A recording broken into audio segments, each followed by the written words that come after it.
हम सब लोग हिंदू धर्म के, सनातन धर्म के पालन करने वाले लोग हैं। हमारे यहाँ पुण्य पाप की भावना बताई गई है। सबसे बड़े पाप गौ घात आदि बताए गए हैं, लेकिन उससे भी बड़ा घात विश्वासघात बताया गया है। आपके जो उद्धव ठाकरे जी हैं, इनके साथ विश्वासघात हुआ है और इसी बात की पीड़ा बहुत सारे लोगों के मन में है। तो आज हम यहाँ पर उनके अनुरोध पर आए, उन्होंने स्वागत किया। हमने उनसे ये कहा है कि हम सबके मन में इस बात की पीड़ा है कि आपके साथ विश्वासघात हुआ। जब तक पुनः महाराष्ट्र के मुख्यमंत्री की कुर्सी पर आप विराजमान नहीं हो जाते, तब तक हम लोगों के मन का ये जो दर्द है, ये पीड़ा है, ये दूर नहीं हो सकती है। तो उन्होंने कहा है कि जैसा आप लोगों का आशीर्वाद होगा हम करेंगे। महाराज जी, लेकिन हिंदुत्व की बात कर रहे हैं,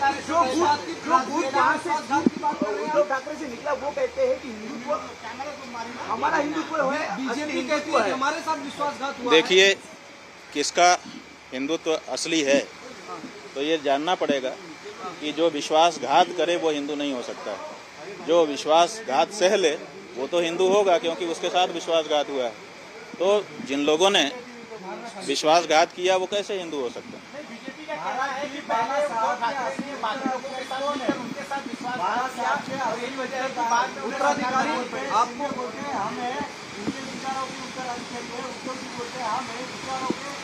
भाई, हम कह रहे हैं कि उद्धव ठाकरे जी के साथ विश्वासघात हुआ है।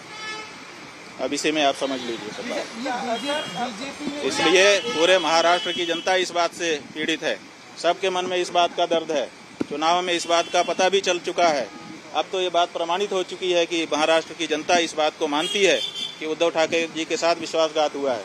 और ये ठीक नहीं है, ये जनता का भी अनादर है। जनता जिसके लिए बहुमत देती है उसको उसके समय तक के लिए बनाए रखना चाहिए। बीच में सरकार को तोड़ देना और बीच में जनमत का अनादर करना, ये अच्छी चीज नहीं है।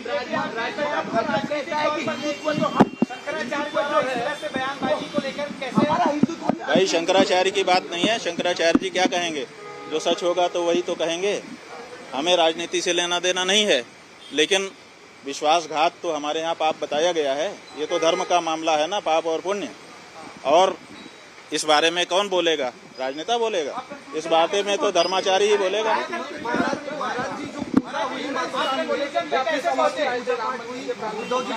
ये हमारे यहाँ परंपरा है कि जब गुरुजन पधारते हैं तो उनकी पादुकाओं की पूजा की जाती है और उसी का विधि विधान के साथ पालन उद्धव ठाकरे जी ने सपरिवार किया।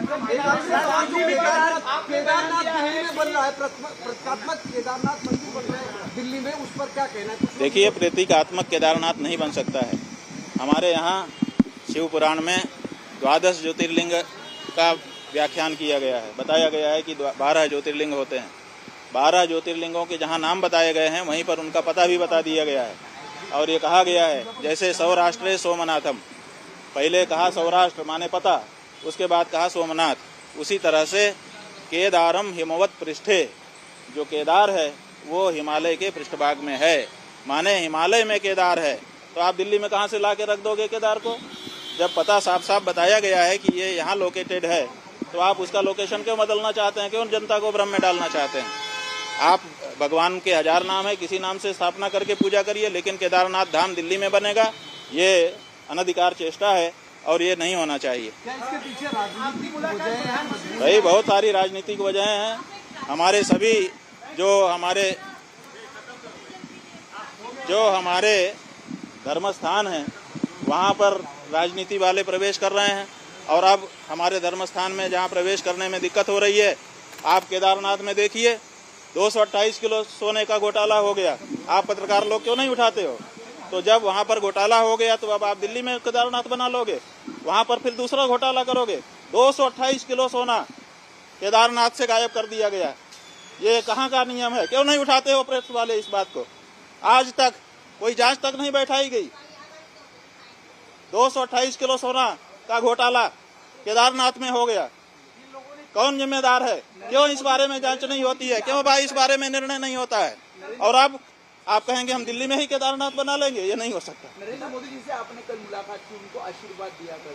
हाँ, वो हमारे पास आए थे, उन्होंने प्रणाम किया। हमारा नियम है, हम लोग आशीर्वाद देंगे, जो आएगा उसको आशीर्वाद देते हैं। नरेंद्र मोदी जी हमारे दुश्मन थोड़े हैं, हम उनके हितैषी हैं, सदा उनके हित की बात कह रहते हैं। जब उनसे कोई गलती हो जाती है तो हम उसको भी कहते हैं कि तुमसे ये गलती हो रही है। तो आपको लगता है वो हमारे दुश्मन नहीं है। उद्धव जी ने आपके जरिए बीजेपी के साथ वापसी को लेकर ऐसी कोई बातचीत? नहीं, हमारे जरिए हम कोई लाइजनर नहीं है। हमको श्रद्धा पूर्वक उन्होंने बुलाया था। हम, जैसा कि हमारा नियम है, श्रद्धा से बुलाने पर जाते हैं। हम आए, उन्होंने पादुका पूजन किया और अपनी जो उनकी अपनी बातें थी वो भी हमारे सामने रखी, हमने उनको सुन लिया। ये जो बात हम कह रहे हैं वो हम अपने मन की बात कह रहे हैं और पूरे महाराष्ट्र की जनता की बात।